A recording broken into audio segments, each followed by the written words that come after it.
வணக்கம். நான் civil engineer Arunkumar பேசிகிட்டு இருக்கேன். ரூஃப் சீல் ஒர்க் முடிஞ்சதுக்கப்புறம் ரூஃப் காங்கிரீட் போடுறதுக்கு முன்னாடி முக்கியமாக கவனிக்க வேண்டிய ஒரு சில நோட்ஸ் பற்றி பார்க்கலாம். நமக்கு ஸ்லாபை பொறுத்த வரைக்கும் கவர் 20 mm பீமுக்கு 25 mm கொடுக்கணும். இந்த கவர் கொடுக்கும்போது சீட்டில் ராட் டச் ஆகக்கூடாது. கவர் ப்ராப்பராக இருக்கிற மாதிரி பார்த்துக்கோங்க.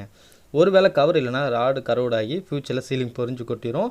அப்புறம் இந்த மாதிரி காலம் பாட்டமில் ஒரு ரிங்கும் டாப்பில் ஒரு ரிங்கும் கொடுக்கணும். அப்போ தான் ராடு அலைன்மெண்ட் மாறாமல் வெர்டிக்கலாக கிடைக்கும்.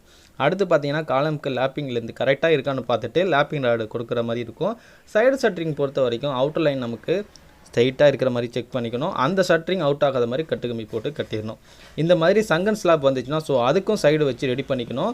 அப்புறம் ஸ்டேர் கேஸு வாங்கிட்டுலேயே போடுற மாதிரி இருந்துச்சுன்னா அதையும் அளவு பார்த்து கரெக்டாக மூலமட்டத்துக்காக அடிச்சுக்கணும். கூடவே அடுத்த படிக்க டவல்ஸ் ராடு இந்த மாதிரி வச்சாச்சானு உறுதியும் பண்ணிக்கணும்.